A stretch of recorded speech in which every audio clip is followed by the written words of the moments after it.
Hey guys, it's Janae and welcome back to my channel, and today I'm continuing my read-along of Disabled Tyrant's Beloved Pet Fish, and we are going to be doing today and then on Thursday, and then I will be away for a week.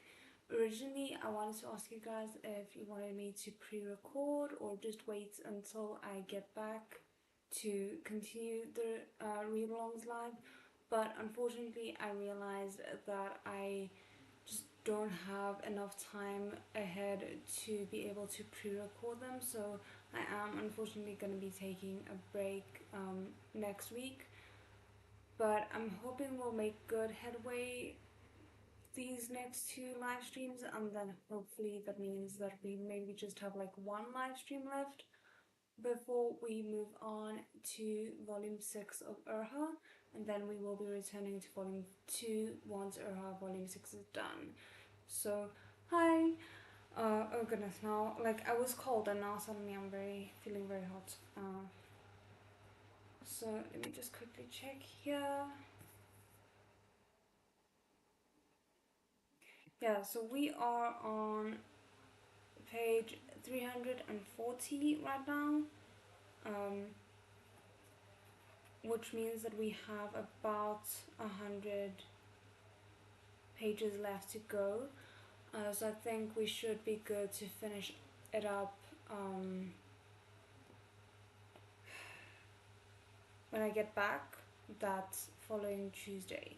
We'll see. Maybe if I read really quickly today, which is never guaranteed, we can actually try and finish it up within this week. But it's not very likely. Let's put it like that. Hi. Okay. Quickly, before we do jump into it, I just want to introduce myself. I'm Janae, I read Dan May, and I take a 10-minute break on the hour. I have tea here with me, and I feel like I'm about to sneeze, which is not great. But yeah, other than that, I hope you guys will enjoy it, and usually there's not a playlist link. I keep forgetting that the lives don't have playlist links, but you can find the link for this playlist in the playlist section on the channel. I feel very eloquent today. I hope this is not a sense of how it's going to be going for the rest of the live. Side note, like, I was trying to do a a reading thing for a different novel, and it's weird. It feels very weird. I'm so used to the live streams that trying to do that was just very, very odd. So, okay, I think we can get started. I hope the audio is okay, by the way. Okay.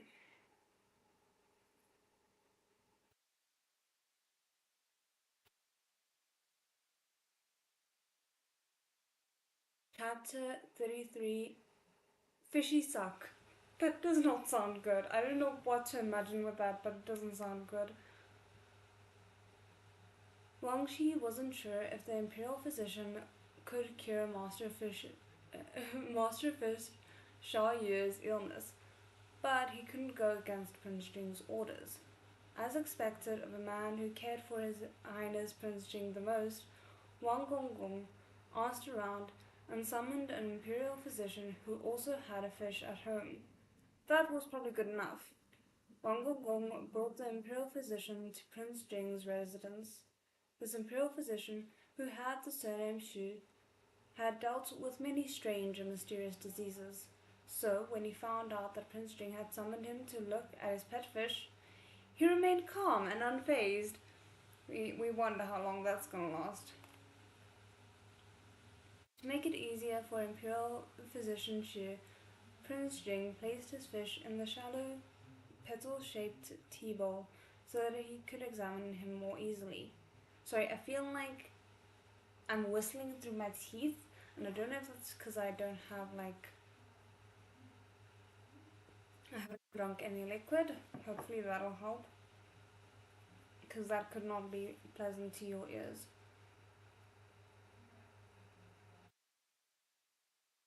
Just now, New Year's fishy instincts had taken over as he fluttered a few times in the tea bowl and he'd lost 2 more scales. He didn't dare move around too much anymore and gazed pitifully at Imperial physician Xu with wet eyes. Oh goodness.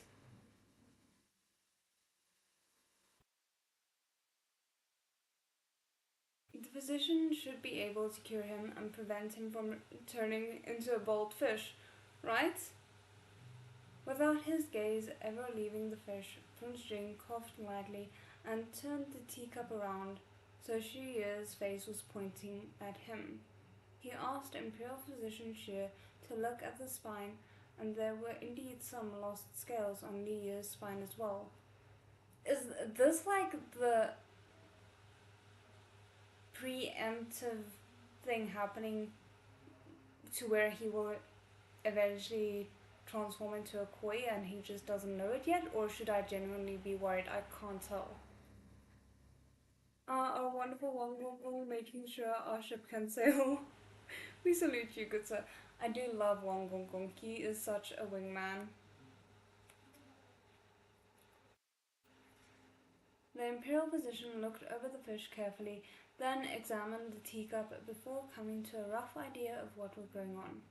He stepped forward and said, Prince Jing, from what I know, most fish's scales grow along with them, so they don't shed or change the scales. There could only be 2 reasons for the scale loss, either some external reason or an illness. When the little carp heard illness, he trembled. Prince Jing knew his own fish well, so he immediately looked at Wang Shi, who said, If you need any medication, please don't hesitate to let His Highness know. If we don't have it in the manor, then we'll find a way to get it. Wang Shi glanced at Prince Jing uncertainly, and Prince Jing nodded, so Wang Shi added, But you must not hurt Master Fish Sha Ye. Imperial physician Shi smiled slightly. I understand, but please allow me to be frank. Your Highness's fish seems very healthy, so it shouldn't be an illness. Perhaps he accidentally bumped into something when he was swimming. It should get better after a few days of rest. Ah, thought Leah. What a beautiful misunderstanding. Prince Jing put him in a tea bowl for the consultation, so Imperial physician Xu thought he was normally kept in the tea bowl, and that bumps were inevitable since he only had a narrow space to swim in. The physician himself raised a group of koi at home, who often bumped into each other when competing for food and lost scales that way, so he naturally thought Sha Ye was losing scales for the same reason. But Li Ye himself was sure that wasn't it. The fish tank Prince Jing prepared for him was definitely large enough for him to swim around in, and he rarely bumped into anything. If his scales were falling off because of the impact from his jumping, they would fall from a specific area. But right now, it seemed like he was losing scales everywhere, no matter what he did. I mean, you technically kind of were bumping into things when you got out of the fish tank, so that's not entirely impossible, but I hear his concern. Even even if he just blew bubbles, Leo didn't really dare to move anymore. He was just thankful the scales didn't fall off in large patches, or his fish body would really be too ugly. So Imperial physician Shu's suggestion probably wasn't the real reason for his scale loss. Leo was a little disappointed, but it wasn't bad news as long as he wasn't sick. He comforted himself. Perhaps a transmigrated fish body was different from a normal fish body. Even a dog as large as Xiaofeng would shed hair even though he was fine, so it was probably normal for him to lose some fish scales, right? But would his tyrant master dislike him because of this? Probably not, right? He was just a black carp that was meant to be food. He got to where he was today not through his beauty, but through his cuteness. I feel like if the former human version of Xiaoyu could hear or like were ever told that this would be his thought process in a few months, he would not believe it. He would die from embarrassment. I just love it. He's like, I got through and got to this point because of my cuteness. He isn't indeed very cute though. Mm.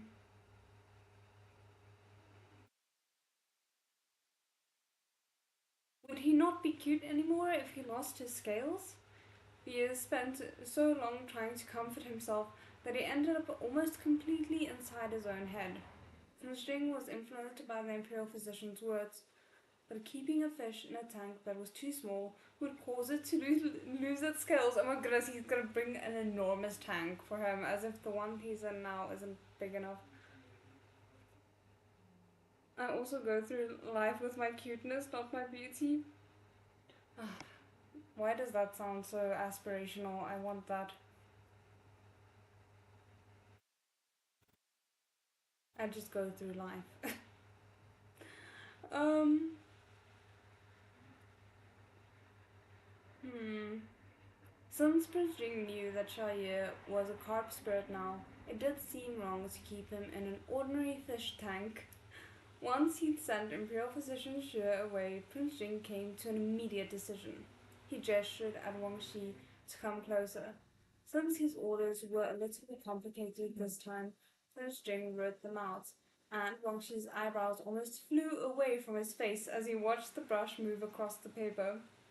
After Prince Jing finished writing, Wang Shi knelt and said in a trembling voice, "Your Highness, this was this okay?"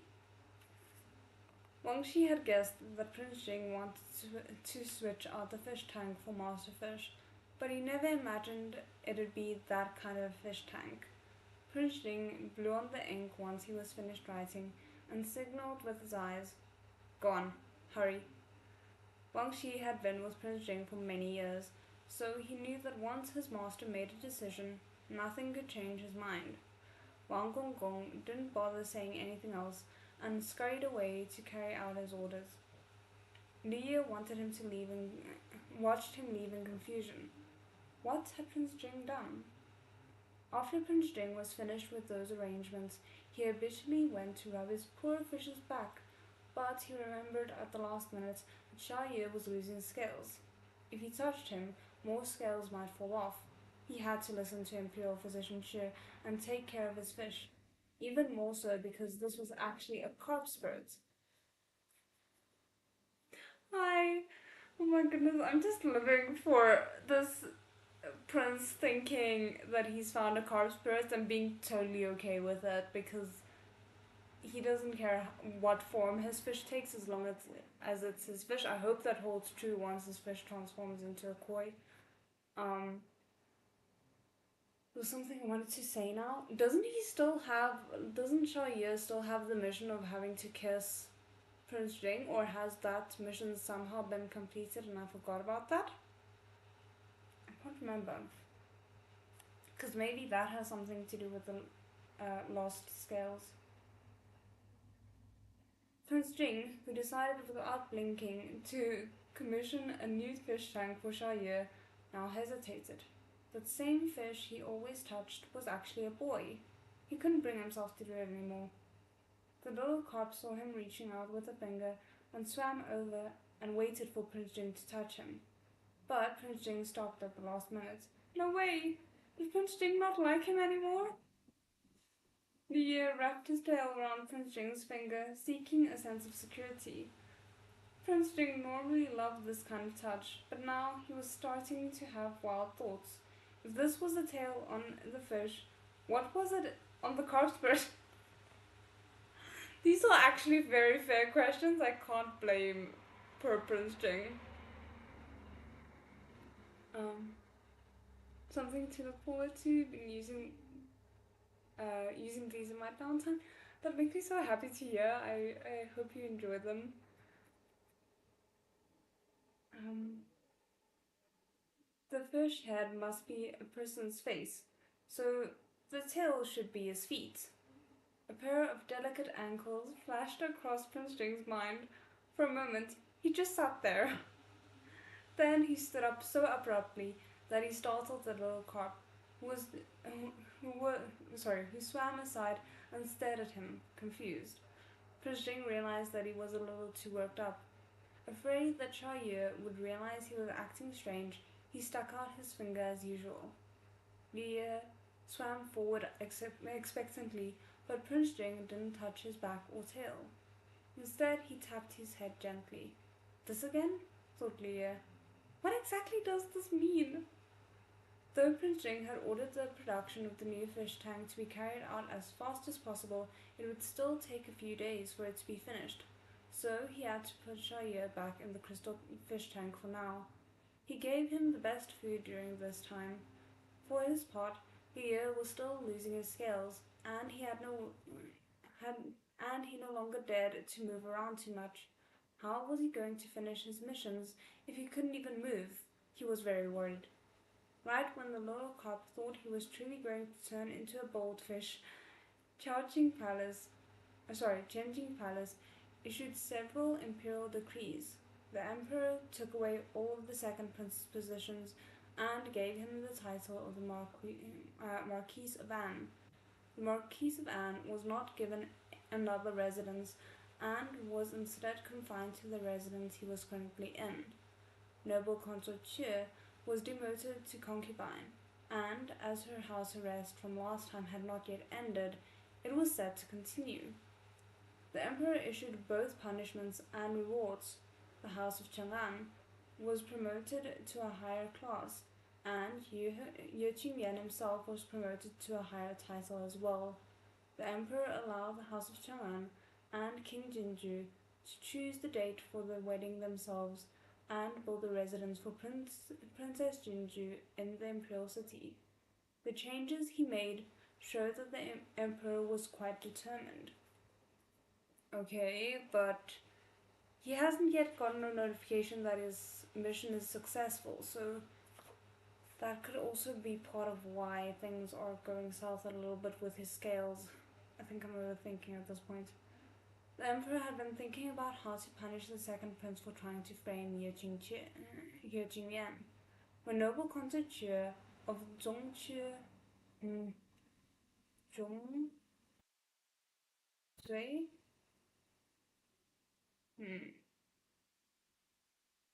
I think it's Zhongtui Palace, had heard the news, she knelt in front of the Qianqing Palace and wouldn't get up. In the end, the servants had to carry her back. The emperor had refused to see her and instead went to Changchun Palace alone, where he remained seated in front of Emperor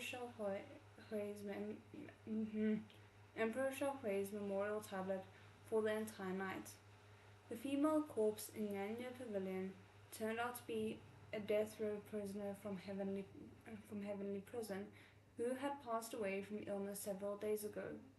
The emperor knew that Ye Shizi had plotted against the second prince, but Ye Qingyan had clearly been acting out of self-defense. In the end, the second prince had been the one who started it, and the one who acted like an idiot. If he had succeeded, how would he have explained it to the king of Jinju? Had the second prince never considered the bigger picture? Or did he think the big picture could be sacrificed for the sake of his own goals? The emperor didn't mind if his sons used a few underhanded measures here and there, but the second prince had taken it too far. Just because of his future crown prince status, he had impulsively lashed out at anyone he felt like. Even if he did ascend to the throne in the future, there was no way he would be able to command the people's respect. The candidate he had previously favoured was clearly not suited for the throne. The favour he'd shown to the second prince had gone not only to noble Consort Chu's head, but to the second prince's as well. If he was unable to handle a little attention now, what would happen in the future? I feel like all of these are actually very valid questions, even if I don't necessarily agree with all of the emperor's thoughts and approaches to things. Luckily, the emperor had told very few people about this possible choice and hadn't officially announced the second prince's candidacy for crown prince position. As things currently stood, calamity had been averted, which meant this was the best outcome. If the second prince did not receive the punishment he deserved, however, it would forever disappoint the house of Chang'an, Prince Jing, and most of all, Empress Xiaohui. Oh goodness. Hi, sorry, busy with kids at work. So I decided to listen to these when I'm drawing. Just about downtime, no worries.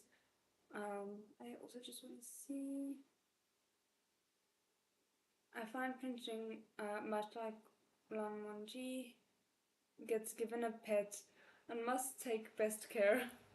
Giant fish tank for the fish, entire backfield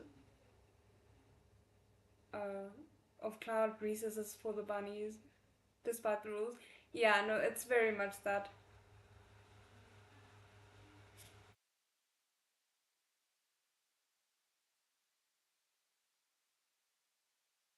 After the emperor collected his thoughts, he issued another decree.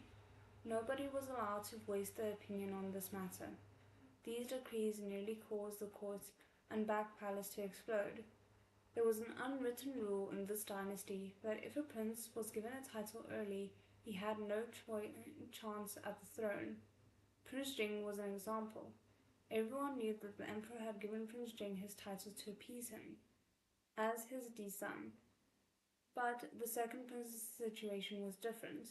The second prince was not given the title of prince but of marquis, and the emperor had decreed it in a hurry, without discussing it with the Ministry of Rights. It was obvious that the second prince had completely lost favour. When she received the decree, the former noble consort Che, the current concubine Che, fainted on the spot. Hope started to blaze in the other concubines who had sons, especially the third prince's mother, concubine, concubine Tian. If the second prince wasn't a viable option, then the next in line would naturally be her son, the third prince. Of the court councillors who had previously supported the second prince, believing that their high position and great wealth was guaranteed, not many would continue to help him. Most had begun making other plans. In comparison to the palace, where some were happy and some were worried, Chang'an Manor outside the palace was covered with festive decorations, auspicious and peaceful.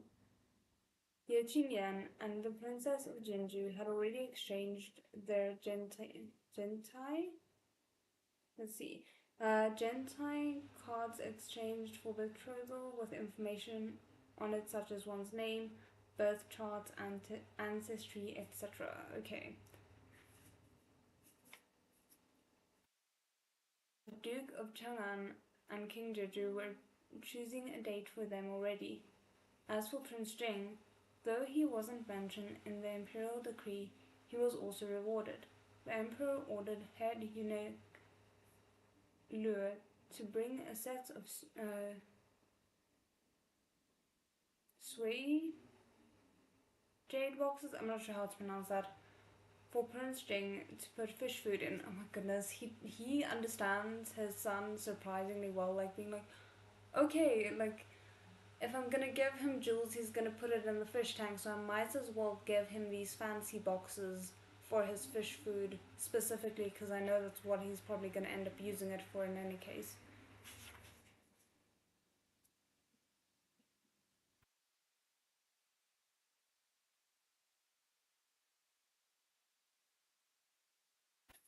Sorry, I lost my place.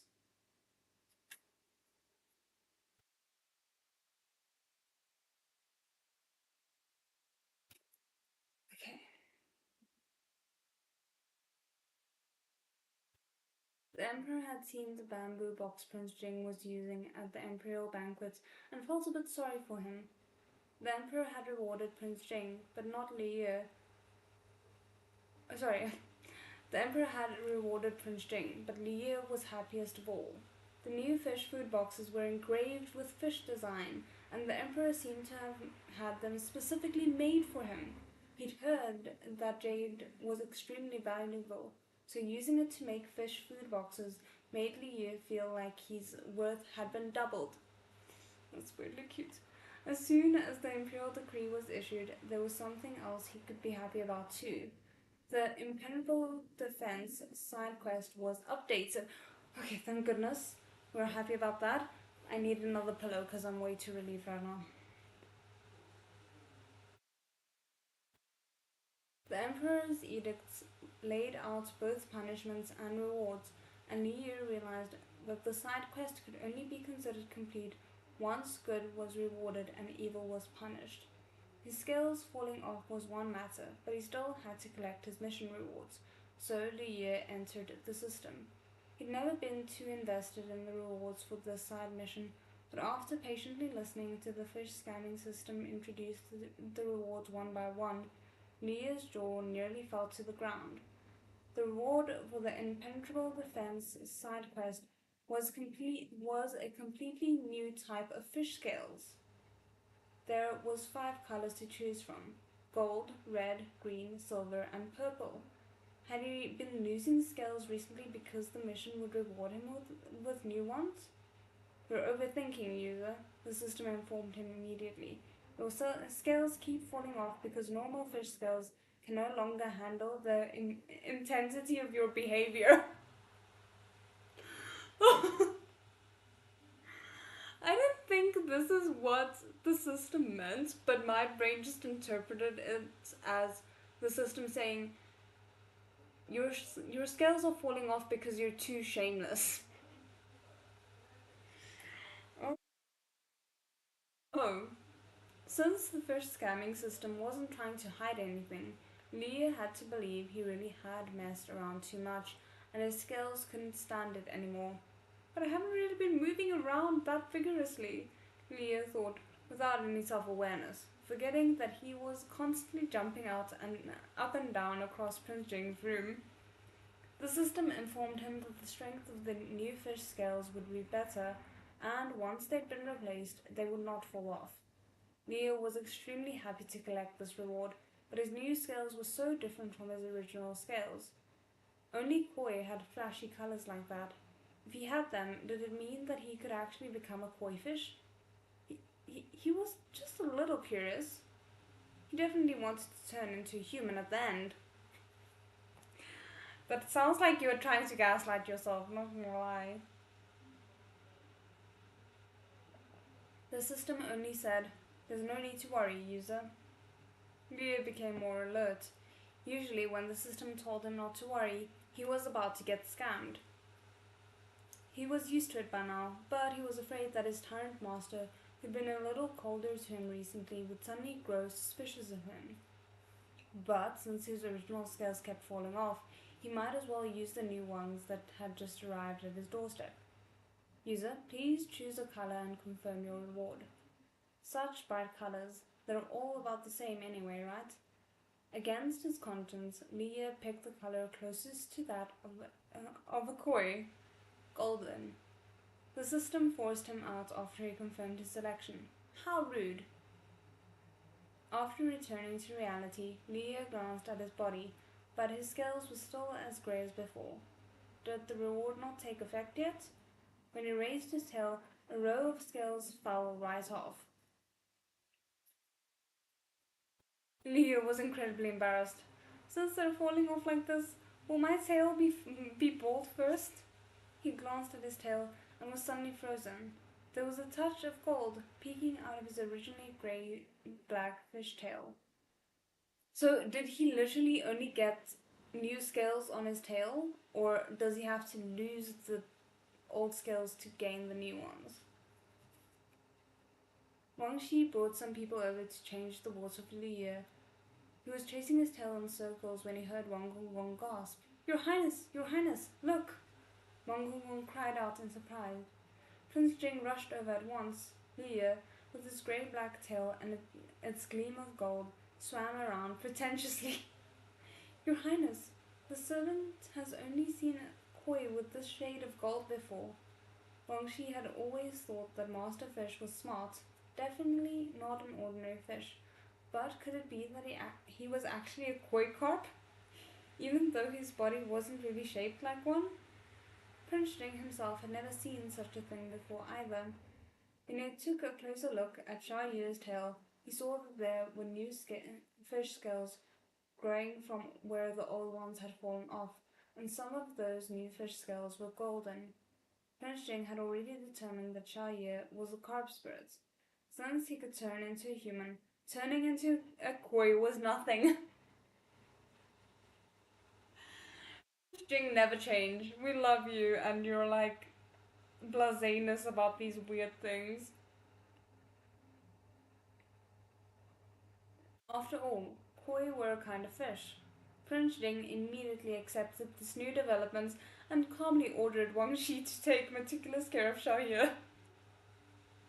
Immediately just accepted this new development. I'm sorry, I don't know why this book is so funny to me. Leo was surprised and happy that Prince Jing didn't seem to suspect anything. Was this what the system meant when it told him not to worry? It was rare for the fish scamming system to do anything good. With that, his new scales started to come in to replace the old ones.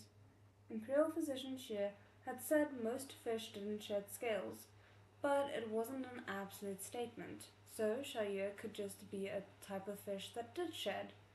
When he saw the other scales falling off, Lia's entire mentality changed. They were probably falling because he was doing away with the old fish scales to make space for the new ones. He was excited to see what he would look like after all his new fish scales came in. A day later, he had a whole new look. His overall body was still black, but there were many golden scales on his stomach and his tail. The system must have elected to just add to his original body color, he thought. Though it wasn't the whole body gold refurbishing Lia had imagined, the black gold coloring still looked quite distinguished.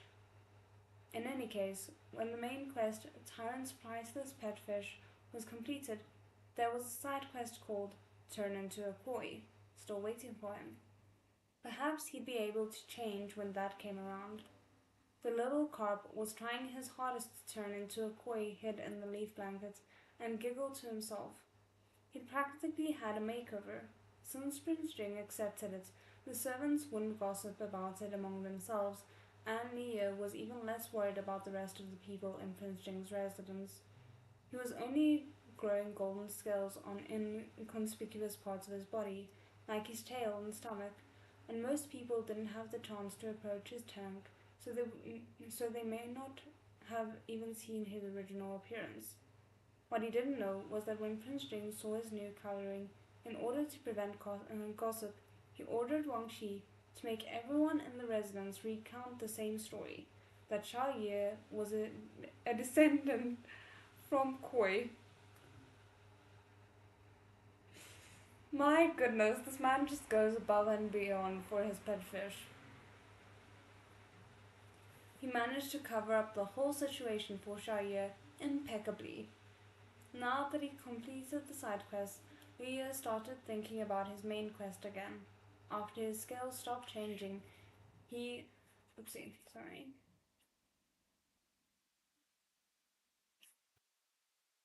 He didn't lose any more, but his tyrant master still treated him a little coldly. He wasn't keeping his distance. Liu could sense that his master still loved to spoil him. He would pat his head, watch him swim around, and often just silently gaze at him. But he wouldn't drop him anymore, like he did in the past, even though Liu looked so much more distinguished now. Oh my goodness. Did a distinguished fish not deserve to be rubbed? Why does it sound so weird? Oh my goodness. Yesterday, some books that had been sent over from Chang'an Manor for some... Yesterday, some books had been sent over from Chang'an Manor for some reason. Prince Jing seemed to be extremely interested in these books, immersing himself in them while he was in the room, and rubbing Liu even less. Prince Jing didn't rub him. How was a fish to finish his missions?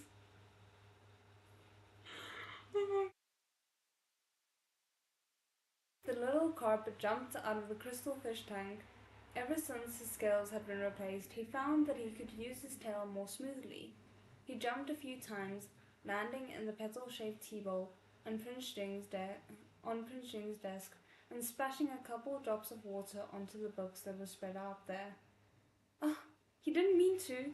Liu only just remembered that when Prince Jing read books with him, Wang Gong would first put an absorbent towel on the table, and Prince Jing would keep the tea bowl away from the books. But this time, since the fish had jumped out on his own, no protective measures had been put in place, and he accidentally got Prince Jing's book wet. Leo was agonizing over how he was going to salvage the situation when Prince Jing took out a drying towel and quickly wiped the water droplets on the book. His dark eyes glanced at the little carp flapping around in the teacup. He immediately stopped moving, but the prince didn't chase him away. Prince Jing thought that Xiaoye might want to read the book with him.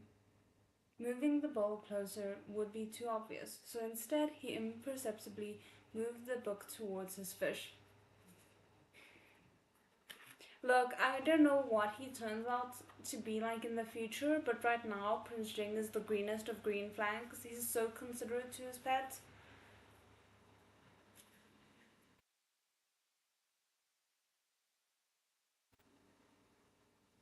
The little carp carefully raised his head. Prince Jing was so concentrated. What kind of book was he reading? His tyrant master usually liked reading books on the art of war or travel books. Last time, Leah had fallen asleep while reading a book on the art of war. The little carp glanced at the black title written clearly on the white cover.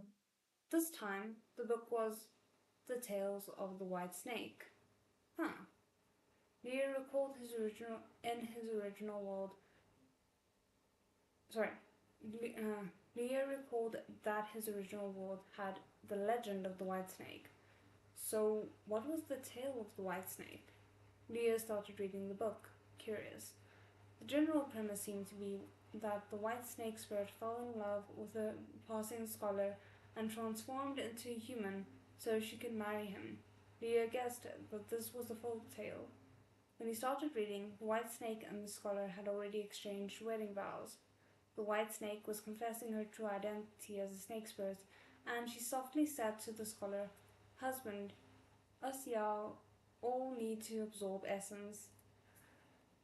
Oh no, this is gonna put so many thoughts into Prince Jing's head, and I'm a little bit concerned.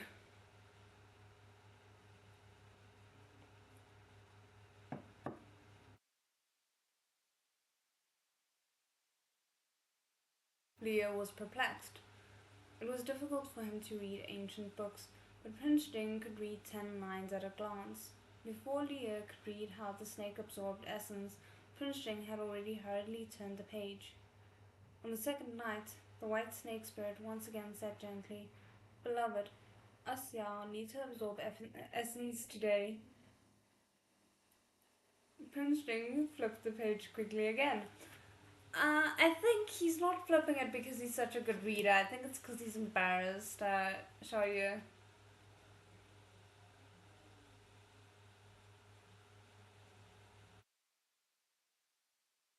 He flipped through over 10 pages like this. Thea estimated that the white snake spirit had probably absorbed the scholar's essence at least 10 times already, but he'd still read absolutely nothing. But he still read absolutely nothing. In the end, with one more page in the book, a great monk came and denounced the white snake for disobeying the way of heaven. Oh goodness. He placed the white snake in a golden alms bowl, and the scholar came to his senses and became a monk alongside the passing monk. Huh, this is quite similar to the legend of the white snake, Leah thought, but why was there so much stuff about absorbing essence and pair cultivation instead of the other plot lines? I wonder if this is like what do you call it? Their equivalent of erotica or something? I don't know.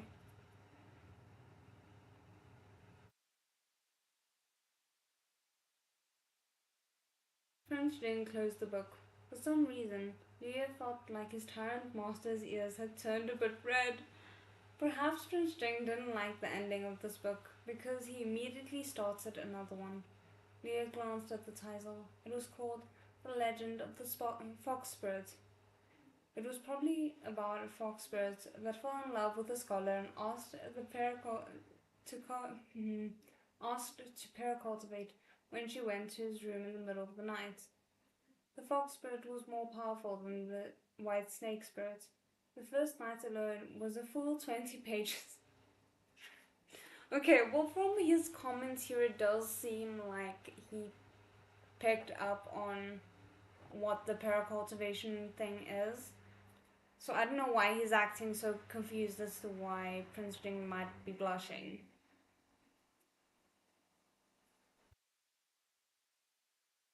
The fox spirit was. Oh, sorry.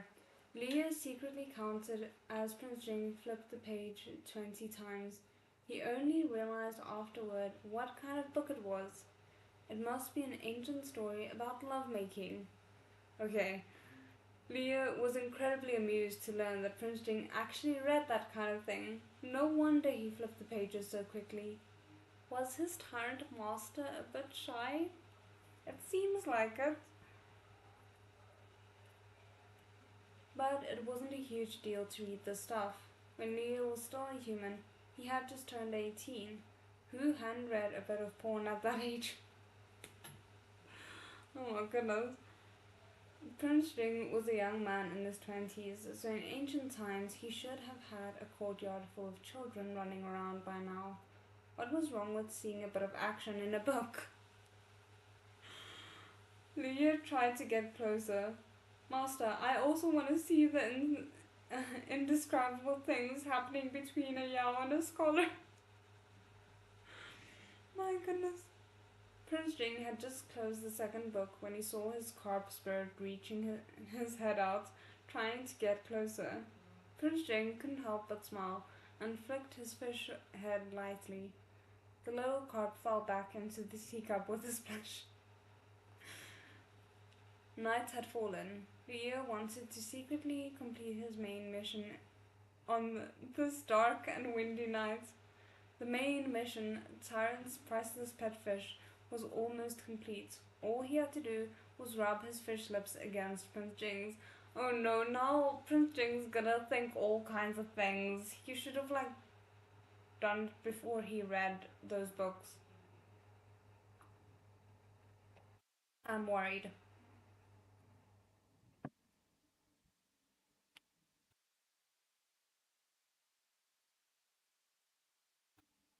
He had put it off recently because he was either trying to save people or losing his skills, but now it was time to finish up the main quest.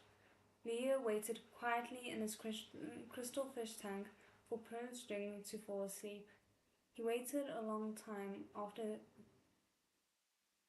he waited a long time after there was no more movement from the sleeping prince, and then he jumped out of the fish tank towards Prince Jing's bed.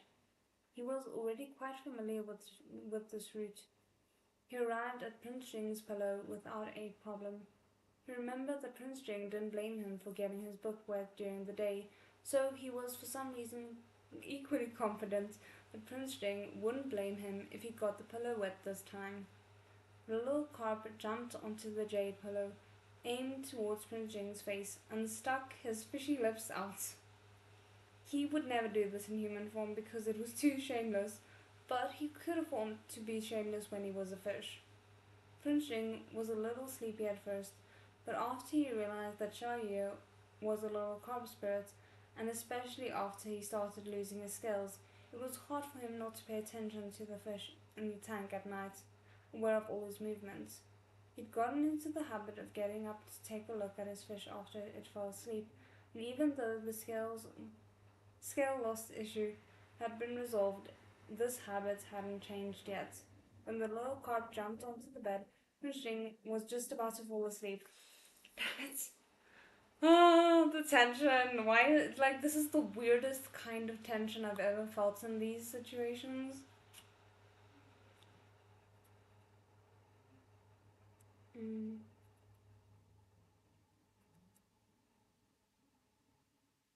But he suddenly heard a few flaps of a tail quite clearly. Prince Jing was wide awake at once, and he continued to listen.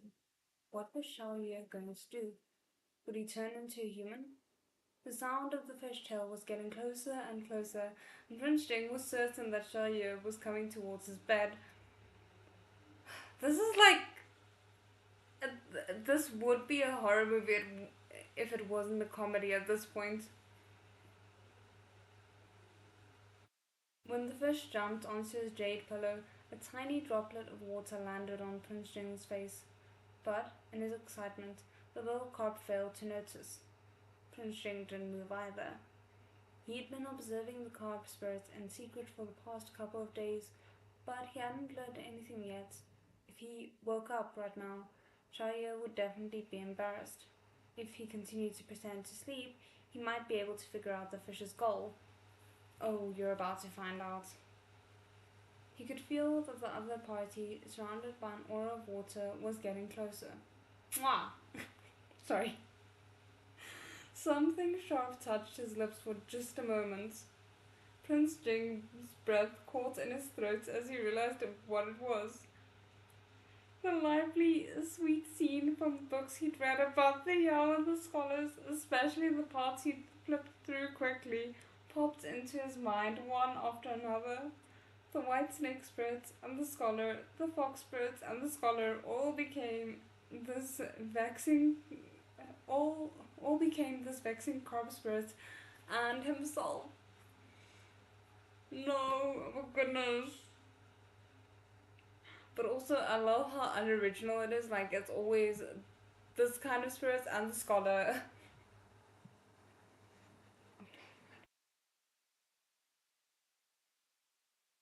Why, quite insane.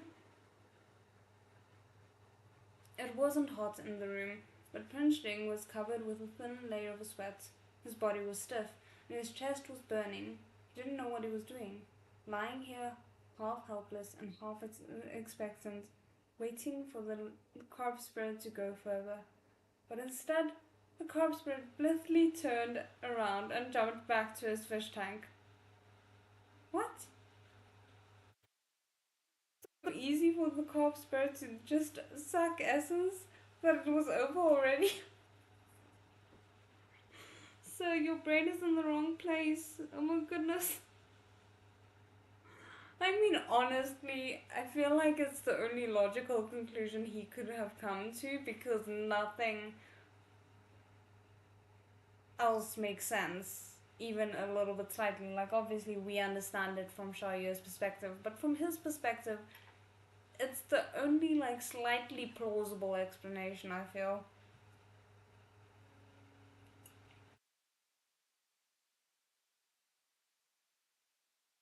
Oh my goodness, this next title. Chapter 34 Drunk Fishy. Having successfully stolen a lip rub from his tyrant master, Liu felt like there were fireworks going off inside his heart. He had kissed his master's lips before, but perhaps because he was concentrating so hard this time, he felt like he'd gotten a bit lost in it. He jumped back into the fish tank in a silly, elated daze, only to find that the last step of Tyrant's priceless pet fish, the intimate contact with the Tyrant mission that he was expecting to be done with, wasn't marked as complete. Oh my goodness. I didn't think of that. Oh, are we implying that he has to indeed follow in the steps of the scholars and the Yao that they read about? Leo was stressed. Had he been wrong from the beginning? Did pressing his lips against Prince Jing's not count towards the mission? At last, the system couldn't take it anymore and spoke up to give him a hint. User, you've performed this action before. Repeated actions are not valid.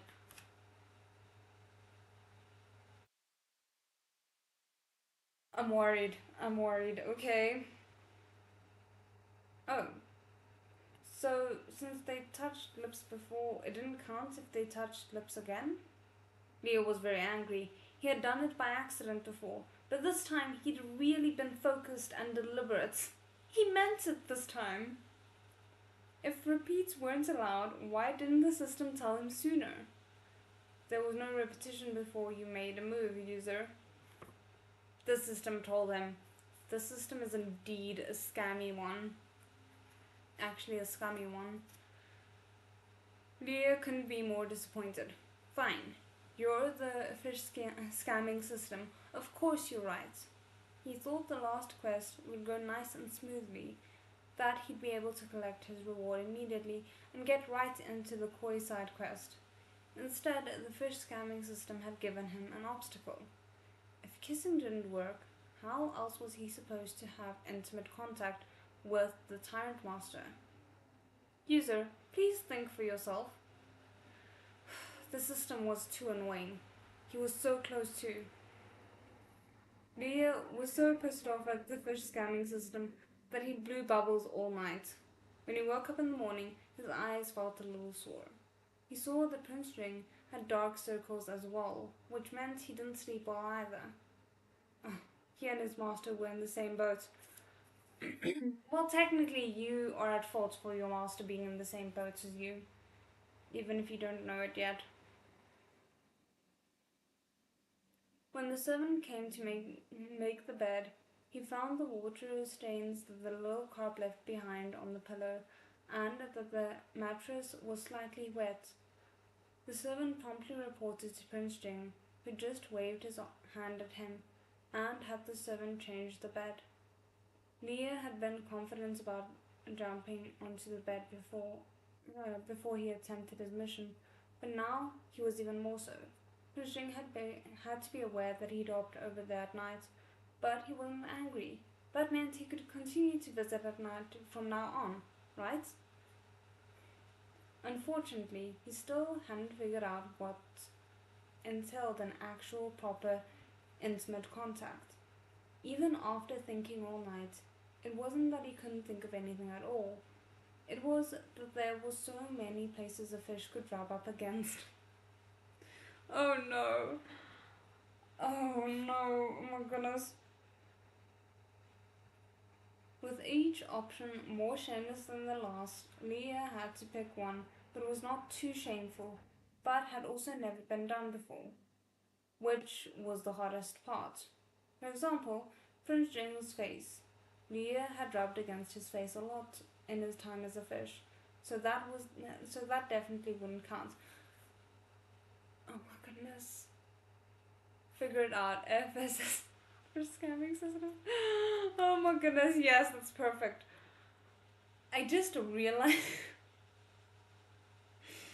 I'm ashamed of myself. I just realized, like, one of the things that he can't do because he's already done it is actually have contact with poor Prince Jing's nipples, because he's already done it even when he didn't realize. Oh no. Oh, this is gonna escalate real quickly if he has to each time not be allowed to repeat an action he's already taken. But I feel like Xiaoye is taking the approach of it's future Xiaoye's problem. I don't have to think about that part right now.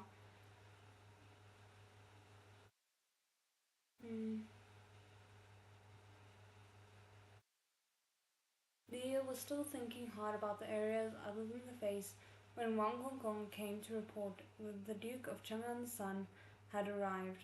Prince Jing felt it was unfair to keep the carp spirit inside all this time, and besides, Ye Shizi was already familiar with Xiaoye, so he decided to take his fish to see Ye Shizi and get some air.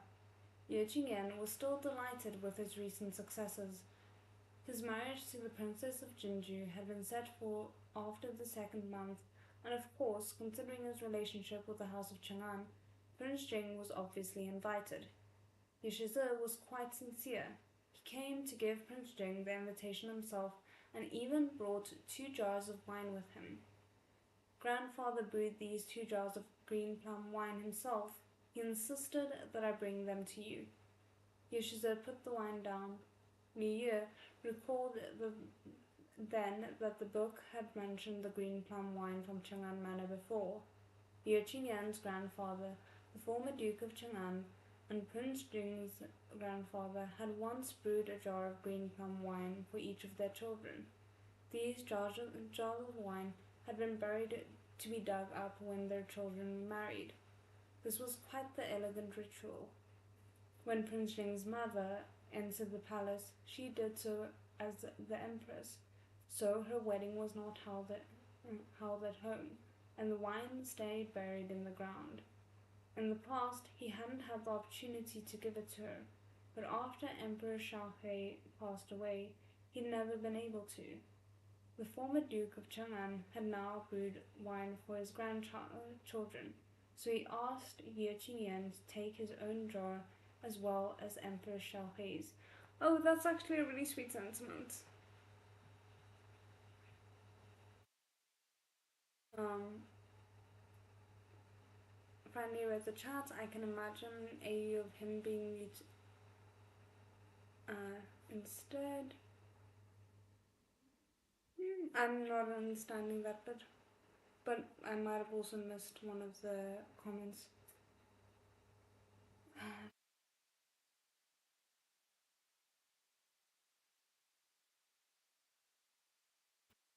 The former Duke of Chang'an had been in poor health for some years now, and usually stayed in Chang'an Manor to rest and recuperate instead of venturing out.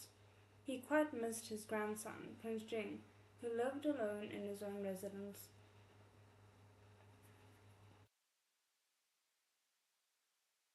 As a prince, Prince Jing could understand things without needing to hear them. Prince Jing understood why Ye Qingyan had brought over 2 jars of wine. There was a faint glimmer in his eyes as he lightly stroked the jar that belonged to his mother. He accepted the wedding invitation too and glanced at it. This time, instead of having someone kick his cousin out, he asked Wang Xie to grab Ye Shize's seat.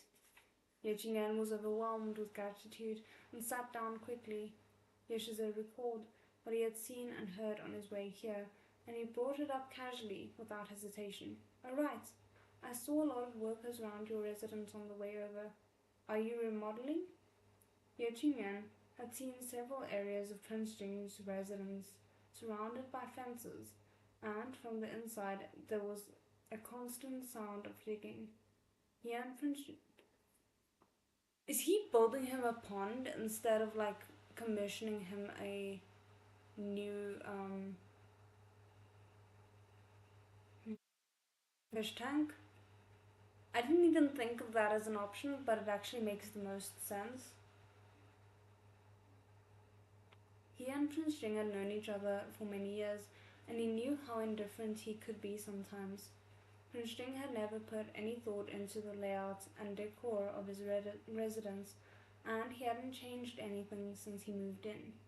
This was the first time any sort of major construction project had taken place. Was was Prince Jing jealous that he was getting married and wanted to join in on the fun? If that really was the case, Ye Yan was quite happy with himself. How are those two connected? Prince Jing shot a sideways glance at Wang Xi, who stepped forward and ruthlessly shattered Ye Shize's daydream. "My lord, His Highness is building a new fish tank for Master Fish." "What? So it was because of the fish, not him?" Ye Shize had already struggled to believe his dog could lose to a fish, but now it turned out that he himself had lost to a fish as well. He couldn't help complaining. "Tianchi, isn't that too much?" I mean, it is quite, but also, I'm not surprised. Okay, I'm gonna pause it here. We'll do the 10-minute break, and then I'm gonna come back and we'll see how many pages we can get through before the end of the next hour.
Sorry, I forgot to put the mic back where it's supposed to be. I hope the audio is still okay. I just took off my jacket because I was feeling a bit hot. So we're doing this now. And I have new tea here with me. So, yay, I think we can more or less just immediately get started. Though I might just need to quickly add some of the pie salt on. About that. Okay.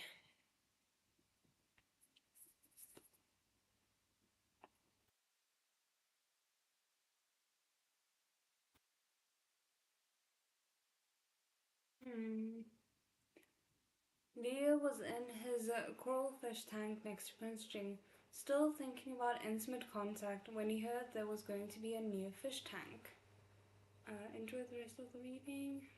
Good rest of it. Thank you, you too. I hope it goes well with your work and the children, and I hope you get to drawing soon. There was something I wanted to. Damn it! Now I've lost my place completely.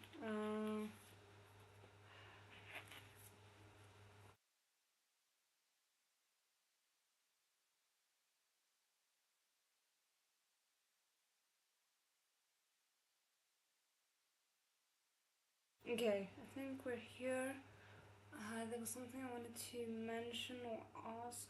Oh, okay, so we are definitely not going to be finishing these last few pages up before I have to leave, so I'm thinking because we're leaving on Friday and we're getting up quite early, I'm thinking I might do an hour on Thursday instead of 2 hours, and then do the full 2 hours on the Tuesday once I get back, and then in that 2 hour session we should be able to finish it up. But yeah, just to make it easier on both me and my parents, because I am scared of keeping them up if I'm up very late.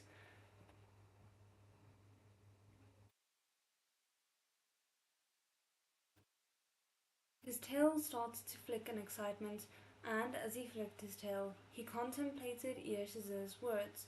He'd been holed up in Prince Jing's room lately. With him losing his scales, the prince hadn't wanted to take him out and about. Prince Jing was always keeping an eye on him, so he had almost no chance to transform into a human, and was completely unaware that a new fish tank was being constructed at Prince Jing's residence. If it had been a new courtyard he was building, Leo wouldn't have been able to tell who it was for. But since it was a new fish tank, it must be for him. Prince Jing only had one fish. Sob, sob. Even though the Tyrant Master didn't pet him anymore, he still treated him so well. Leo squeezed out a bit of water from his fish eyes and swam to Prince Jing's hand, using his mouth to bump against Prince Jing's finger. Prince Jing was half listening to Ying Yan complain when, out of the corner of his eye, he glimpsed a dark shadow swimming over in the fish tank. The familiar touch on his fingertips made him put his hand out without even thinking about it. Before he realized what he was doing, Prince Jing had already grabbed the fish tail and tickled it. Without noticing, he actually, to the carp spirits! Prince Jing immediately regretted it. It was one thing to have done it in the past when he didn't know any better, but now that he did know, he shouldn't have touched the fish so casually. But the fish was swimming in circles in his palm. Prince Jing had stopped moving, but the fish's silky tail was still gliding between his fingers. He had been raising Xiaoye for so long, he knew that this meant he was happy. It seemed like Xiaoye didn't mind it. In fact, he seemed to like it quite a lot. Slowly, a smile appeared on Prince Jing's face. That must have been horrifying, because I don't think we see him smile or hear about him smiling a lot. Like, not horrifying for Xiaoye, I'm sure Xiaoye will be happy about it, but as his cousin, maybe Ying Yan might be terrified?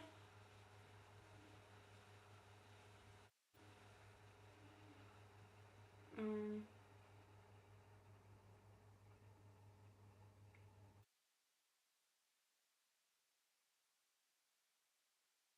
did that mean Xiaoye had the same hopes that he did? that they could just continue like this. He'd been feeling melancholy over the thought of never having met his mother, but now that his sadness was swept away by Xiaoye's tale, Prince Jing didn't take his hand back anymore. Liu Ye was thrilled. Ah, he's petting me again. Ye Shizi was about to get married, so he was much bolder than before. Feeling like he was being neglected, he complained directly to Prince Jing. But when he turned around, Prince Jing was focused on petting his fish and hadn't heard anything he said. Wasn't that enough? He'd completely lost, okay? Ye Shizi sidled up to Prince Jing. Tianqi, can I touch Xiaoye too? He said with a smile. In exchange, you can pet Xiaofeng whenever you want. Even though Ye Shizi was always comparing Xiaofeng and the carp, he'd wanted to play with the slippery little carp for a while now. Why phrase it like that? It just sounds strange. Prince Jing narrowed his eyes, displeased. Who wants to touch your dog? Wang Xi, who was standing in wait at the side, understood the situation and quickly ordered someone to keep Ye Shizi at a distance. My lord, how can you forget again? He said, exasperated. His Highness doesn't like it when people bargain with him. Ye Qingyan was surprised. That was considered bargaining? How is it not? He likes it even less when other people touch his fish. The only reason he didn't kick you out was because of the former Duke of Chang'an. Wang Shi silently thought. Ye Shizi had no other choice but to stand pitifully in the distance, watching his older cousin touch his fish. This sounds so weird. He came to show off that he was getting married soon, but Prince Jing had turned the tables on him, and now he was showing off instead. Ye Shizi's eyes widened, though, as he noticed something extraordinary. There was gold on the belly and tail of the fish that Prince Jing was petting. It seemed different from the fish Ye Shizi had seen before. Ye Shizi stared at it for a long time, thinking that it was finally right for once. Tianqi, did you get another fish? Prince Jing ignored him. Wang Shi smiled and said, My lord, what are you talking about? It's not a new fish. Just that master fish has new scales. Fish can change scales? Ye Qingyan had a look of disbelief on his face. How come I've never heard of such a thing? Prince Jing glanced at him mildly, and Wang Shi immediately said, Just because my lord hasn't heard of it doesn't mean it doesn't happen. Besides, doesn't your Xiaofeng also shed his fur? Geesh, Wang Shi humoring Prince Jing into another world. Ye Qingyan had to nod, since Xiaofeng did shed fur. Every time he did, there would be piles of dog hair in Chang'an Manor. But Xiaofeng wouldn't suddenly change the color of his fur, right?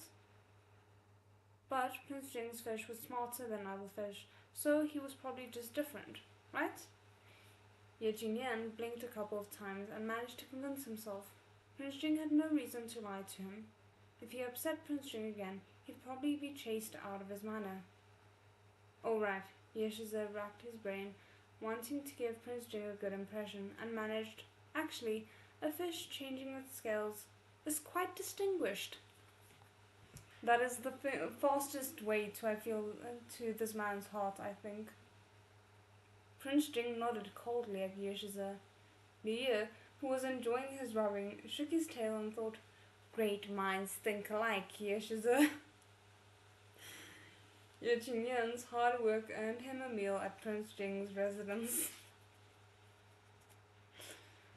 Of the 2 jars of green plum wine the old Duke of Chang'an had brewed, Wang Shi had safely stored Emperor Xiaohe's jar.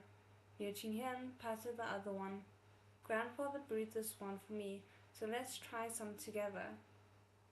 Is he gonna okay, this is me thinking way too far ahead and ignoring all logical reasoning because we are busy reading a fish book. But is he gonna drink it with Xiaoyu on the day of their wedding that they probably aren't gonna have because ancient Chinese rules and all that, but also still. I mean, Sworn Brotherhood was a thing, right?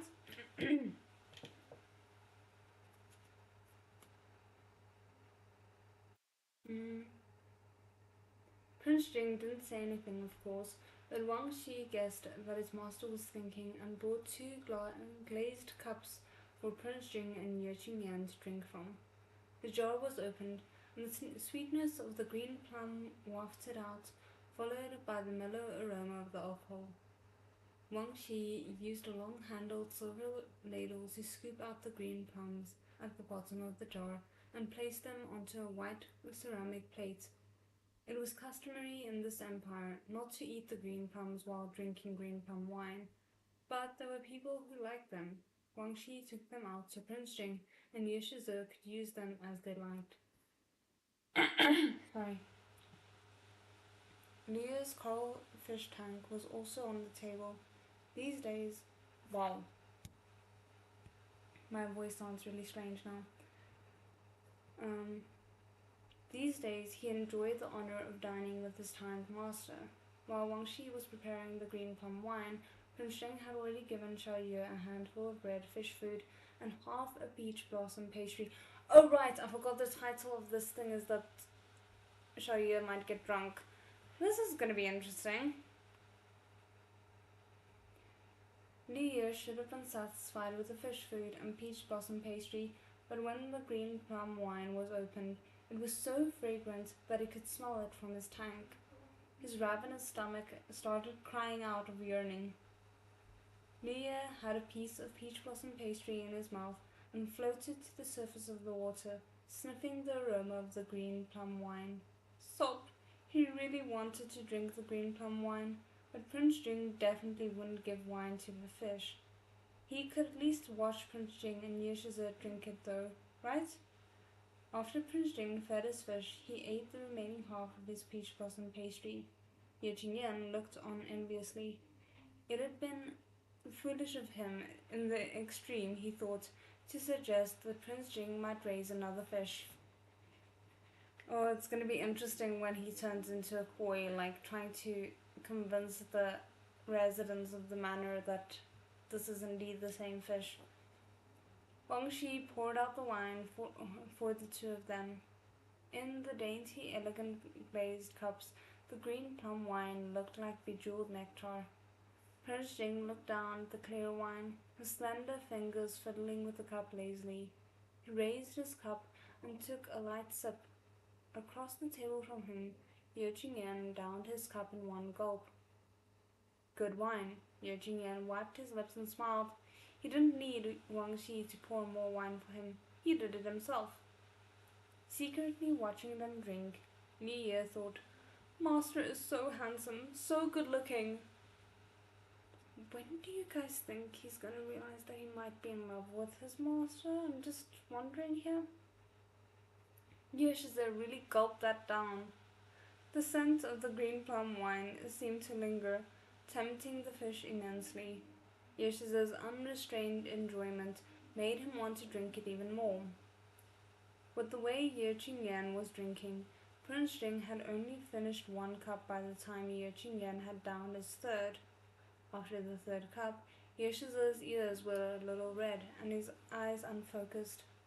Tian Qi, Ye Yan said with a hiccup and a smile. Grandfather brewed one for you too, so in the future. Prince Jing paused, put down his glass, and ordered Wang Shi to bring Ye Yan some soup to sober up. Some people would just fall asleep when drunk, while others would blab about anything. Ye Shize was in the middle. When he was drunk, he liked to gather people and talk a lot of nonsense. Prince Jing noticed that Ye Yan was about to keel over, so he had no choice but to reach out and steady him. Only for Ye Yan to grab onto him and start telling him about all the times his parents beat him for being a naughty child in the Chang'an household. Prince Jing listened in a daze for a long time. Oh my goodness. Leah knew that Prince Jing might have thought of his own childhood and was afraid that he might be sad, so he splashed the water a couple of times. Prince Jing heard the noise and turned round to look at him. His expression was reassuring. It took Guangxi a lot of effort to hold Yeshize down and make him drink the soup. Yeshize was still babbling on, and then, out of nowhere, he said that he didn't want to get married anymore. Leah was surprised. Even as lively and bold as a person as Yeshize even a lively and bold person like Yeshize could get nervous, huh? One should never judge a book by its cover. Well, it wasn't like Leah couldn't understand. After all, Ying Yan and the Princess of Jinju had barely exchanged any words with each other.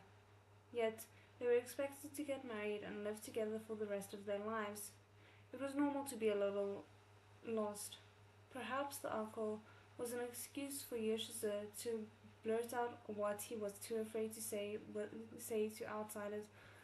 I mean, that's kind of fair, I guess. I don't necessarily think this is the best place to blurt it because Prince Jing is not the most comforting of people, but I also don't know if he has anyone else he could confide in.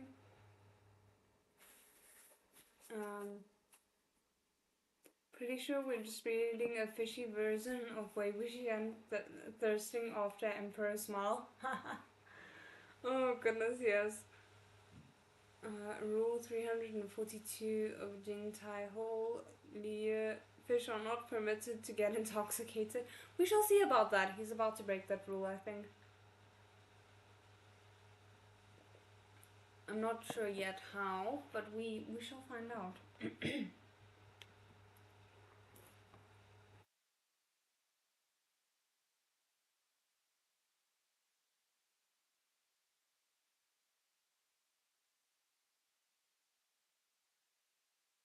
Jing couldn't understand Yishi's feelings, and he wasn't good at taking care of drunks, so he had Wang Shi watch over Ye Yan while he went back to his room with his fish. He'd noticed that Xiaoye's eyes had been glued to his glazed cup the whole time and thought maybe he wanted to try some.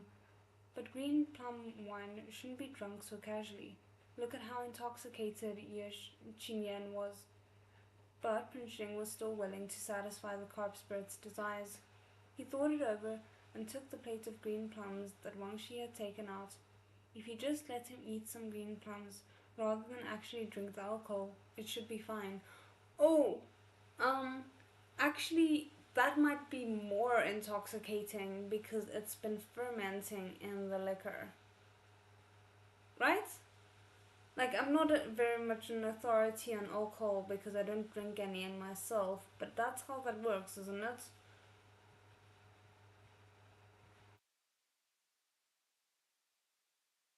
As soon as Liu saw that Prince Jing had brought the green plums along with him, he started flapping his tail happily. Was Prince Jing going to give him the green plums? He must be. He must be. When Prince Jing returned to his room, he put down the green plums first and saw his fish staring intently at them. Prince Jing smiled and put his fish down too. At the time, Wang Shi caught up to them and said, "Your Highness, Yeshize doesn't seem to be feeling well. Do you want to take a look at him?" In Prince Jing's residence, Wang Shi was usually the one in charge, in Prince Jing's absence. But since Ying Yan was the eldest son of the Duke of Chang'an, it wasn't appropriate for Wang Shi to make too many decisions. So he rushed over to ask Prince Jing for directions instead. Prince Jing understood that something had happened that Wang Shi couldn't handle alone, so he decided to go back. He was about to pat Xiaoye's head when he realized the carp spirit was staring so intently at the green plums that he hadn't even noticed his master was about to leave. Prince Jing suddenly felt that the plate of green plums he brought in was somehow a nuisance. Oh goodness. A fish couldn't eat green plums. With that thought, Prince Jing suddenly remembered that he had been guarding Xiaoye the entire time he was losing scales for the past couple of days. Though Shahir had finished changing scales now, he hadn't turned into a human since they got back from the palace. Could he only turn into a human when Prince Jing wasn't there? At first, he was planning to mince the green plums and feed them to Shahir, but he scrapped that idea. If he just left the green plate of green plums there, would the carp spirit change into a human? This man is getting clever.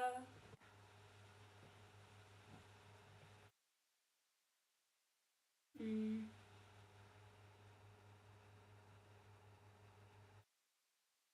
Jing gave his fish a long, probing look before he rushed away to look after Yeshiza.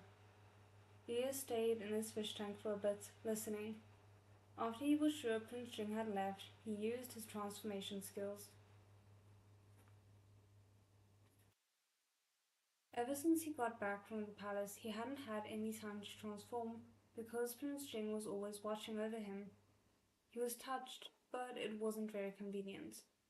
Any an hour though an hour, though short, was still enough for him to eat and play around. There was nothing important to deal with right now, so he could transform into a human solely to eat the green plums and satisfy his craving. There was a lot of green plums on the plate. He had watched Wang Shi scoop them out of the alcohol jar. Nobody would notice if he just ate one or two. It was safe. Keep telling yourself that. Lia habitually picked up a set of underclothes from the closet and put them on. He sat in front of the table and picked up the green plum. The green plum wine was amber, but the plums were still emerald green. The emerald color and sweet, fragrant scent was enough to make him drool. Lia shoved the plum into his mouth and carefully bit down. The green plum was sour and sweet, and there seemed to be a lot of alcohol left in the fruit. The wine was sweet and fragrant, not too strong. He fell in love with the taste at once and immediately picked up another one. This man is gonna be sloshed by the time that he gets that Prince Jing gets back.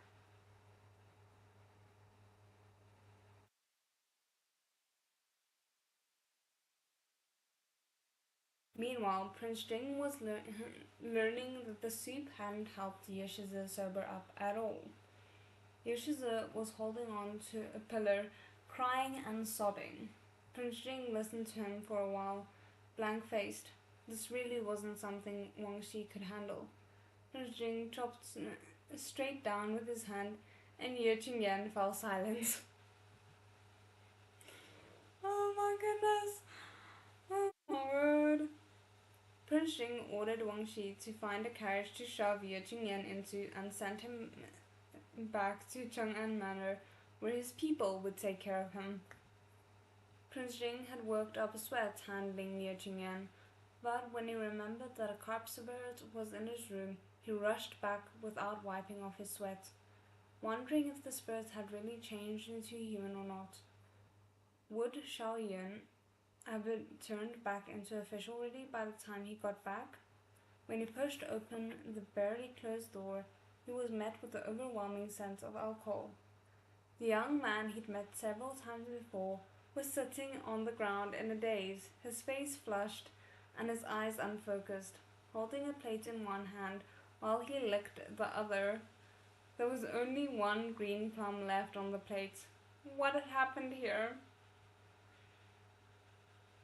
And I'm guessing and kind of weirdly low-key hoping that Xiao Yun is too out of it to be worried about the fact that the prince just stumbled upon him in human form. All of Prince Jing's questions turned into a single thought as he laid eyes on the young man.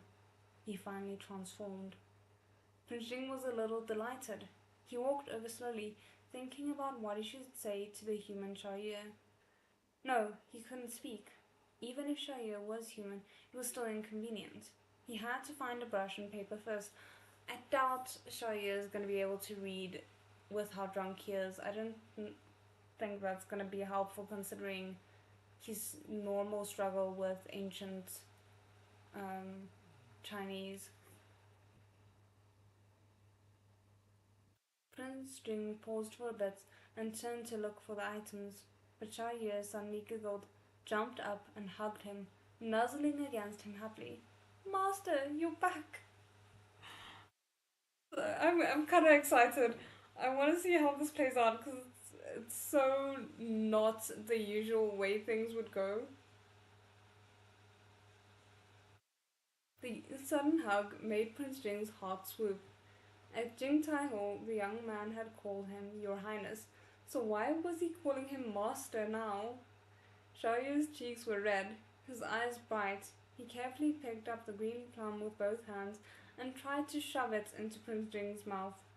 Prince Jing thought this wasn't quite appropriate, but Xiaoyu was so enthusiastic that he couldn't resist, and he ate it from his hand.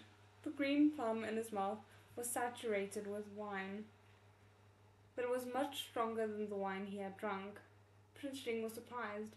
He glanced at the bare plate and the numerous plum bits scattered on the ground. Did Xiaoyu eat almost all of them?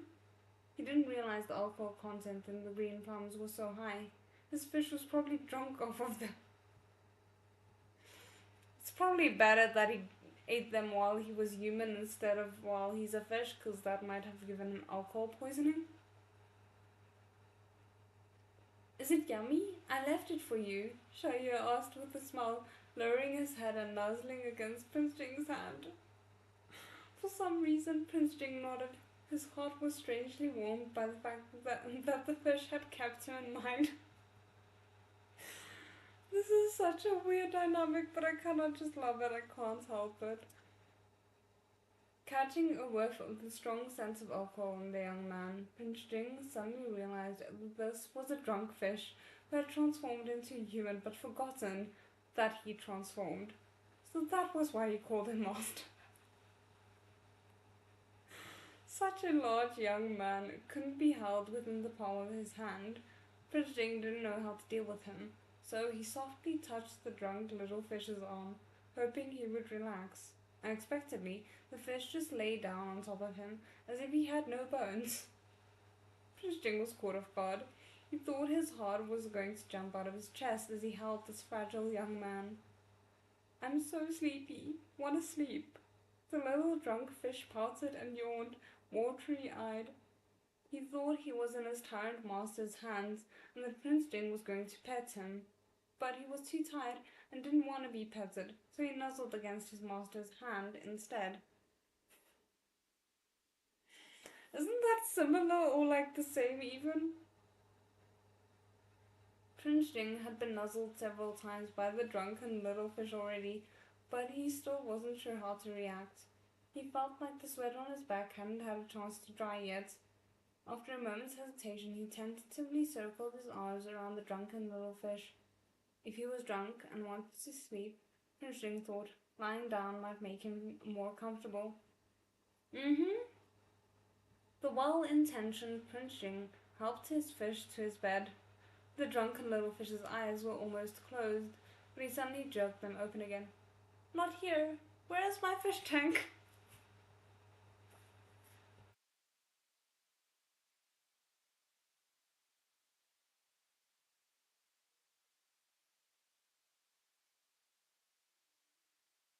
I can't wait to tell my friend about this because this is just so ridiculous. The drunken little fish put his hands on his hips and looked around on guard. Prince Jing obviously couldn't let a person sleep in a fish tank. Luckily, as the drunken little fish squinted and stared at the white sheets on the bed, he mistook it for his white stone bed. He walked over to lay down, kicking the jade pillow aside forcefully.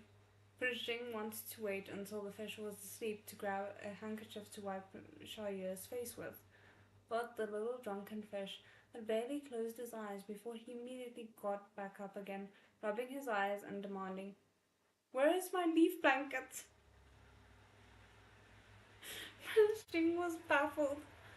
What's a leaf blanket? Dear sir, have you not observed this fish with absolutely meticulous skill up until this point? But he recalled the leaf that he often saw on the little cop's body. That was probably what he wanted.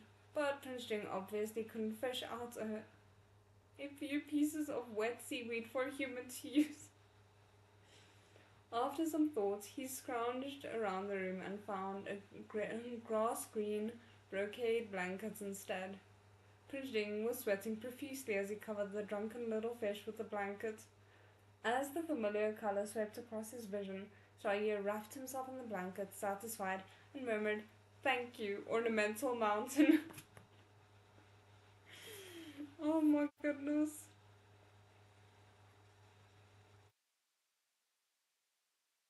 This is so funny. I can't.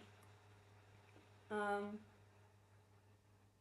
Prince Jing wasn't sure how to react to that.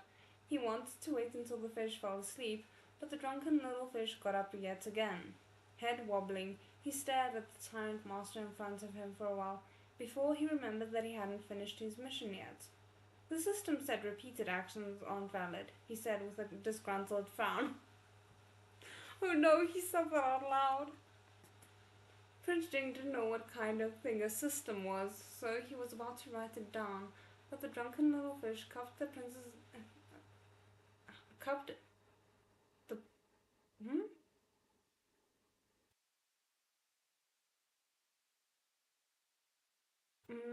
I'm gonna read this the way it's written here, but it doesn't quite make sense to me. The drunken little fish cupped the prince's in his hands and giggled.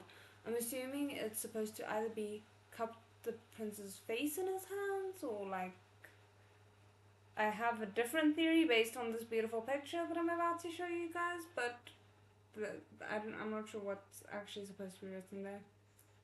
If the drunken corpse oh wait, hold on. The little fish's teasing was making Prince Jing's heart beat thunderously in his chest. If the drunken carp sparrows wanted to suck essence from him, he thought he would definitely cooperate. The carp sparrow stuck his lips out, moving to either side, and plopped his lips lightly against Prince Jing's throat. Oh goodness. Taken completely by surprise, Prince Jing suddenly found himself being nibbled on. Guys, oh my goodness, look at this drawing. I can't deal, I can't. It is beautiful though, like, even if it's a lot. Okay.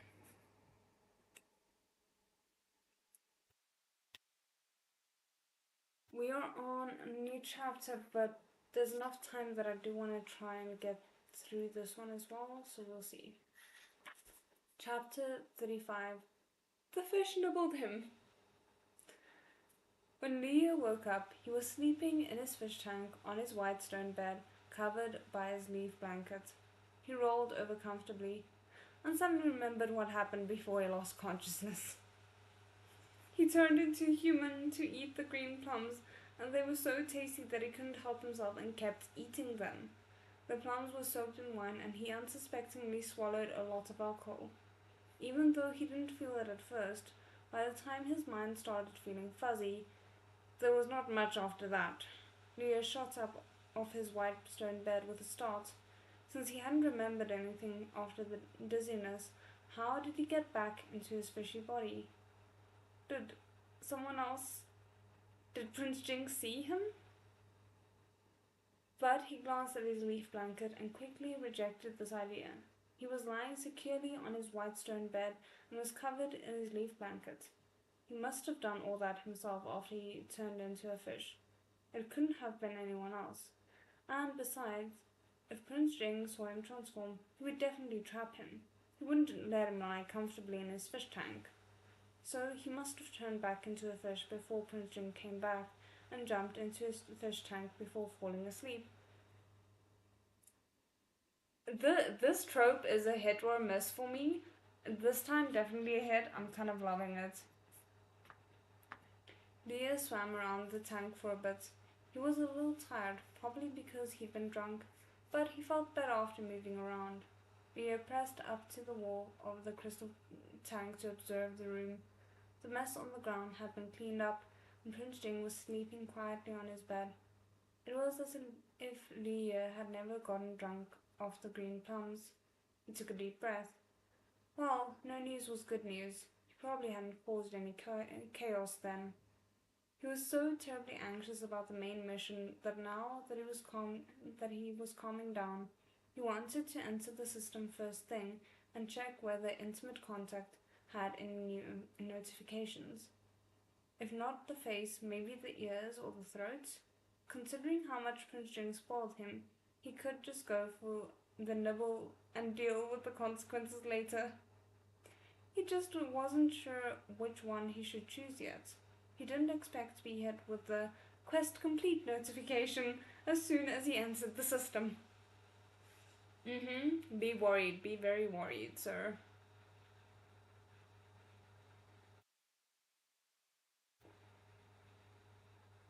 What? Wasn't the main quest the only thing in progress right now? Leah clicked open Tyrant's priceless pet fish and found that the main mission, the one that had tortured him for such a long time, had at last been completed. He was just as shocked as he had been when he first woke up.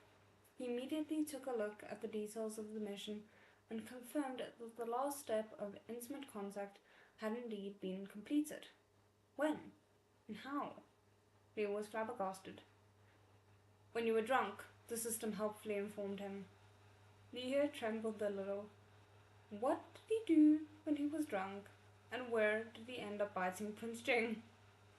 He must have nibbled him somewhere, otherwise the step wouldn't be completed. He just didn't know whether it was his ears or the throat. He should at least find out that much before he died. You bit the tyrant's Adam's apple.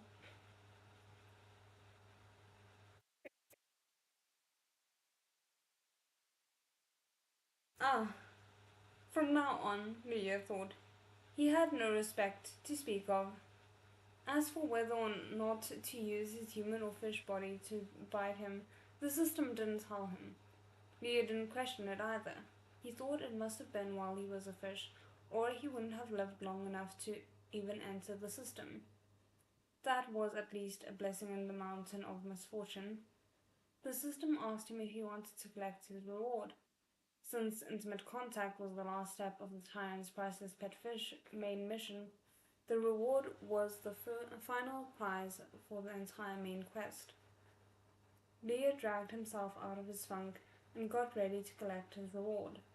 The reward was all of his stats were doubled. At first glance, all stats sounded a little vague. Does that mean he gets to be a human for 2 hours now instead of 1? I feel as if that's the most important one.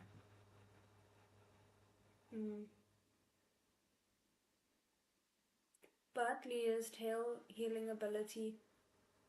Sorry, but at first, all stats sounded a little vague, but Leah's tail healing ability and other things that had been strengthened before all counted as stats for this transmigrating fish, so Leah figured that it was probably related to those. Obviously, he clicked accept. He heard the system pause for a second before it mechanically droned on. Congratulations, user. Your inventory space has increased to 4. Your transformation time has been doubled. The strength of your tail is doubled. Your healing has doubled. Leo was ecstatic. He didn't realize that his inventory space and the duration of his transformation could also double. The increase in inventory space meant he could carry a lot more things, and did the doubling of transformation time mean that it had gone from 1 hour to 2? Leo checked the description of his inventory space and transformation skill and found this was indeed the case. He was so excited that he completely forgot all the distress he was in earlier. Oh goodness. Priceless Pet Fish was thus completed, but the next main quest hadn't been updated yet. The system said, now the more pet system will adjust the next main quest to the relationship between the user and the Tyrant Master. After the adjustments, The user will be notified of a new main quest. Oh, I feel like this is where the trouble comes in. Because now I think the system is going to pick up on a new romantic potential plotline.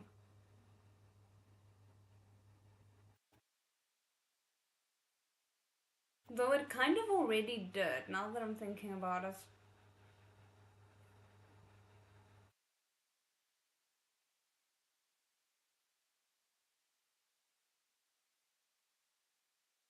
Leah nodded in understanding. He had done another mission before that had also been adjusted according to his relationship with Prince Jing, so this wasn't new to him. He generously thought that if the system didn't give him a new main mission immediately, it was basically like taking a vacation. That wasn't bad at all. You've met the conditions to start the side quest. Turn into a koi, the system reminded him. Would the user like to begin? Did that mean he could start on the side quest first? Leah was cannier now? He asked, does the mission have a time limit? Okay, I understand what he meant. There is no time limit. The user only needs to complete the quest. Like other side quests, there is no penalty for failure. The side quests were always so tempting that even though Leah had just been thinking about taking a vacation, he accepted it without a moment of thought. Let's do it then. Please start the side quest for me. Since he'd received his majestic black and gold fish scales, he'd been secretly looking forward to becoming a koi for a long time. In the system, the turning into a koi side quest lit up for him to select. The side quest was the same as the other fish scamming quests he'd done. There weren't many tasks, and there was only one single line of explanation. To become a koi, one must have the characteristics of a koi. Oh, damn. Okay, that is unbelievably vague. As mysterious as ever. Leah didn't immediately understand, but with all his experience, he knew he could just accept the task and leave it for now. No need to rush. There would be time to figure it out and complete it later. As he returned to reality, he was still suffused by the ecstasy of completing the main quest, so he took a leap in the water and swam around happily. There were a lot of things in the crystal fish tank now other than the white stone bed, aquatic plants, and piles of various jewels. Prince Jing had also set up an ornamental mountain of rocks for him, as well as a rocking chair. Ah, so that's what he was thanking last night when he was drunk. That's a random thing to mistake Prince Jing for, but okay. Leah paddled over to the rocking chair and rocked in it forcefully for a bit. Perhaps because he was too excited, the rocking chair couldn't contain him anymore, and it shook almost violently. Then Leah slipped into the cave within the ornamental mountain. For some reason, the ornamental mountain was so beautiful today that he couldn't hold himself back, and he ducked into several caves one after another. The system had strengthened him so much that he didn't bother memorizing all of the stats that had been doubled. He knew he'd be able to discover any useful ones through first-hand experience. Right now, for example, it was clear to him that his swimming speed had increased significantly. Leo played even more recklessly. He often swam around the caves and ornamental mountain in the fish tank. Usually there was no danger, but for some reason a giddiness gave rise to sorrow. He darted through the narrow cave that he'd always easily swum through before and found himself stuck. What's going on? I used to be super agile when swimming through caves. He looked around carefully and was embarrassed to realize that the size of his body had doubled as well. Well, because it's your entire body and it happened overnight, I don't think you need to be too worried about like Wong Gong Gong thinking it's because they overfed you or something like that. I don't know.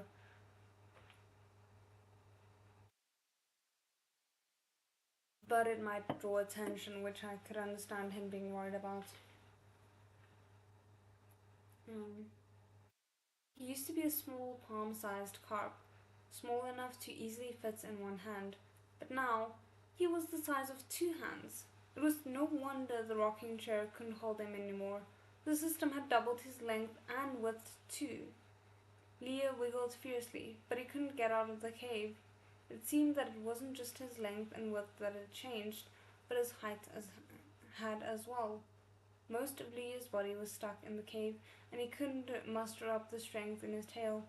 Even if he could, knocking down the ornamental mountain was out of the question. The crystal fish tank was taller than a person, and the ornamental mountain inside was quite large. If it collapsed, not only would it crush him, but would also make a lot of noise and wake up Prince Jing. The way he cares about Prince Jing's beauty sleep is really impressive. The little carp didn't dare move. Someone would definitely find him once it was time to change the water, he thought. So the helpless little carp went back to sleep right in the hole he was stuck inside. Soon after, Prince Jing woke up to look at his fish and realized that Xiaoyu was gone. Shocked, he immediately looked all around the fish tank for him and found him at last sleeping soundly in the ornamental mountain. The corners of Prince Jing's mouth twitched and he poked the fearless fish. Why was he sleeping in the cave instead of sleeping on his perfectly good white stone bed? When the fish spirit had nibbled on Prince Jing's throat last night, Prince Jing had struggled to hold himself back from nibbling the drunken fish back. Okay, well, we know where Prince Jing's mind is at. Like, we kind of knew already, but this is very much confirmation.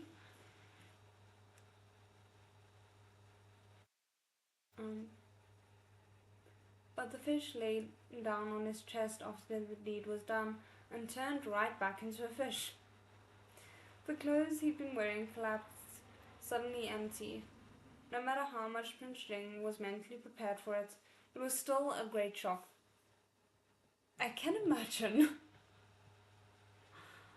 Oh my goodness, like the emotional and mental distance between knowing and seeing firsthand is quite big.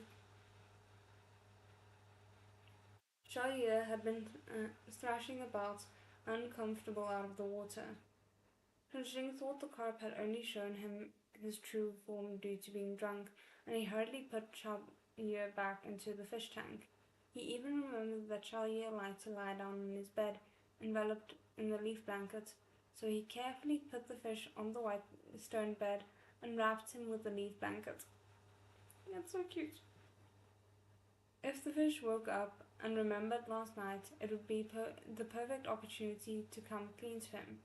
But instead, the fish had dashed straight for the ornamental mountain when he woke up.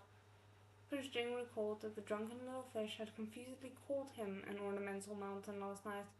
It was probably it was both infuriating and hilarious. Sorry, not probably. Once he was poked, Leo woke up. He flapped his tail happily when he saw it was his Tyrant master. He struggled, but still couldn't get free. He could only look at Prince Jing pitifully, trying to beg for help. Prince Jing had been looking forward to the fish remembering what had happened last night, but Xiaoyu's reaction was simply fish reactions. He sighed. Even Ying Yan almost bumped into a pillar when he was drunk. What could he expect a fish to remember?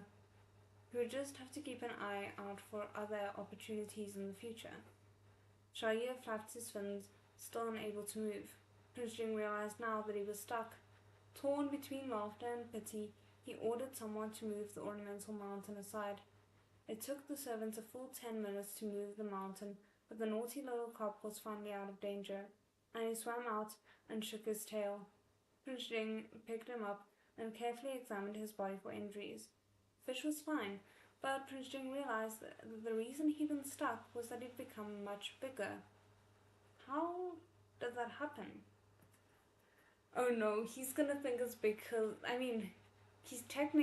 he wouldn't technically be wrong to think it, but I think he's gonna think it's because he sucked essence from him.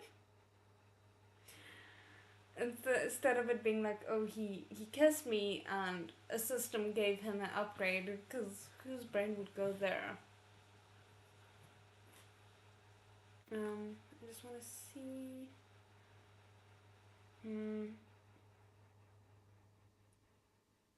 Okay, I feel like there's too many pages left of this chapter, so I'm not gonna finish it, but I will finish the page at least. Prince Jing was able to accept the fact that Xiaoyu was a carp spirit, so growing bigger all of a sudden was hardly out of the question, but Xiaoyu had both grown bigger and started growing a new set of scales in such a short period of time. It put Prince Jing on his guard. Was it possible that the carp spirit had run into trouble? Could he be going through a tribulation of the sort the stories were always mentioning, and required him to constantly change his form? Not an unreasonable guess considering the circumstances. The books mentioned that snake spirits and foxyao were incredibly weak during these tribulations and needed to be taken care of at the vulnerable time. He's so sweet, oh my goodness. Prince Jing didn't know much about these trials and tribulations, but it was easy for him to take care of the carp spirits. Prince Jing ordered a remodel of the ornamental mountain. The caves, rocking chair, and white stones were all changed to fit Xiaoyu's current shape and size. The crystal fish tank was quite large, so Xiaoyu could still stay there a little longer. When the new fish tank was completed, he could move there instead. The crystal bottle and tea bowls, however, no longer fit him, so they needed to be replaced. When he had organized his thoughts, Prince Jing called over Wang Shi. Wang Shi gasped when he laid eyes on the little carp that had grown so enormously. Your Highness, how did he become so large? It was way too fast for a single day. Prince Jing grabbed a handful of his fish, had handful of food for his fish, and glanced at Wang Gonggong calmly. Wang Shi immediately understood what His Highness meant. Because I feed him. Oh goodness, you got a problem with that? Oh my goodness, I think Prince Jing might be my favorite character. If His Highness said so, then so be it. It was all fine as long as there was a reason. Wang Shi immediately shut up and followed Prince Jing's orders. Okay, I'm gonna end it here for tonight, but we are on page, at the top of page 383, so I think we made decent progress, and we'll see how much we do in the hour on Thursday and then go from there with the rest of things. So I hope you guys enjoyed it. Thank you so much for joining me as always, and I will see you guys on Thursday. Bye!